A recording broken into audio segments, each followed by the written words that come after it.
जय मसीह की। आज हम शाऊल का हृदय परिवर्तन के बारे में देखेंगे। तो आइए हम इस विषय के लिए पहले हम प्रार्थना कर लेते हैं, फिर हम वचन में जाएंगे। तो आइए हम इस विषय के लिए प्रार्थना कर लेते हैं। हालेलुया। प्रार्थना करते हैं जी, आज का वचन की प्रार्थना करते हैं। आज का वचन अच्छा हृदय सुनने के लिए सहमत करना, कोई रुकावट प्रश्न दिक्कत परेशानी नहीं होने पर प्रार्थना करते हैं। हमको भी अच्छा हृदय से वचन सहमत से वचन बोलने के लिए सहमत करना, जो भी वचन सुन रहे हो, जो उनसे वचन बातचीत करने के लिए सहमत करना, कोई दिक्कत परेशानी नहीं हो प्रार्थना करते हैं। आपने हमारा प्रार्थना सुन लिया, इसलिए धन्यवाद करते हैं। सर आदर में आपको देते हैं, प्रभु यीशु मसीह के नाम से मांगते हैं पिता, आमीन। तो आज का हमारा विषय यही है, जो शाऊल का कैसे हृदय परिवर्तन हुआ। तो आइए हम इस विषय के लिए एक वचन निकालेंगे। प्रेरितों 9 अध्याय का हम 1 से देखेंगे।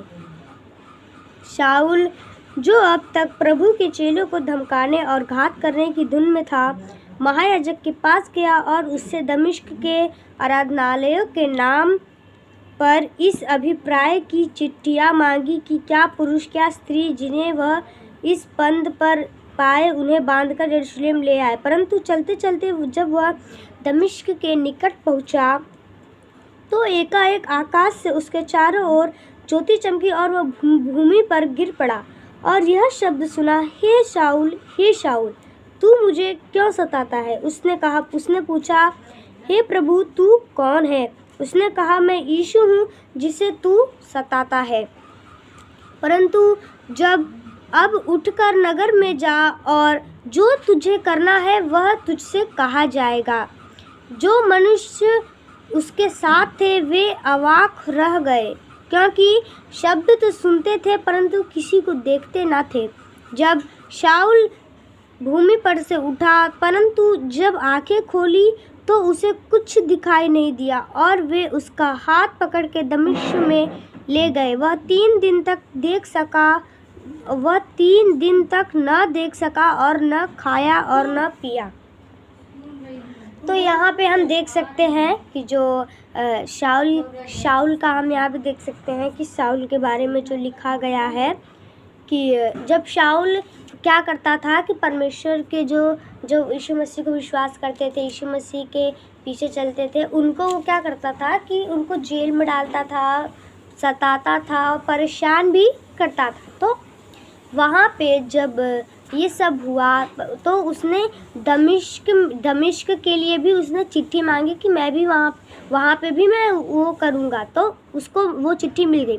तो वो दमिश्क जब जा रहा था मसीही लोगों को सताने के लिए और उनको जो परेशान करने के लिए, तो उसी समय एकाएक आकाश से एक प्रकाश चमका और वो शाऊल और उसके साथी जो थे वो भूमि पर गिर पड़े। और उसने क्या शब्द सुना कि हे शाऊल, तू मुझे क्यों सताता है। तो शाऊल ने पूछा कि हे प्रभु, आप कौन है। तो शाऊल ने कहा, तो परमेश्वर यीशु मसीह ने कहा कि मैं यीशु हूँ जिसे तू सताता है। तो वहाँ पे हम देख सकते हैं कि शाऊल का यहाँ पे हृदय परिवर्तन हुआ।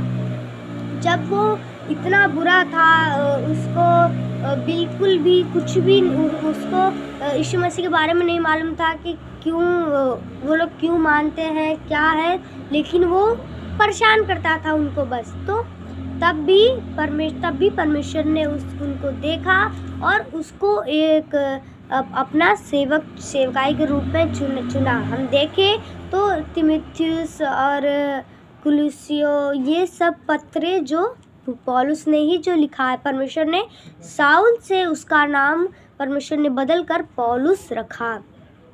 तो वहाँ पे हम देख सकते हैं कि शाऊल का वहाँ पे हृदय परिवर्तन हो गया। वहाँ पे परमेश्वर ने उसका नाम बदल के पौलुस रखा। परमेश्वर ने उसे अपनी सेवकाई के लिए चुना। तो ऐसे ही जब हम कोई भी हो, बुरा इंसान हो या अच्छा इंसान हो, प्रभु सबके लिए क्रूस पर कुर्बान हुआ है। तो किसी को भी हमको छोटा या बड़ा नहीं समझना, क्योंकि सबको प्रभु ने एक ही हाथ से और हम सबको प्रभु ने एक जैसा ही बनाया है। कोई भी बड़ा नहीं है, कोई छोटा नहीं है। प्रभु की नज़र में सब एक बराबर है। तो हमको किसी को भी ये नहीं सोचना है कि वो मसीह को नहीं मानता है, वो मसीह में नहीं है, हम मसीह को मानते हैं, हम अच्छे हैं, वो अच्छा नहीं है। तो ऐसे बिल्कुल भी नहीं है। प्रभु में सब एक है और कोई भी ना छोटा है या बड़ा है। प्रभु की नज़र में सब एक बराबर है। तो वही हम देख सकते हैं कि जैसे शाऊल का हृदय परिवर्तन हुआ, प्रभु इन दिनों में भी सबको परिवर्तन करना चाहता है। तो आज का वचन से हम यही सीखते हैं। प्रभु इस वचन के द्वारा हम सबको आशीष दे और सबको आशीष दे। सबको जय मसीह के।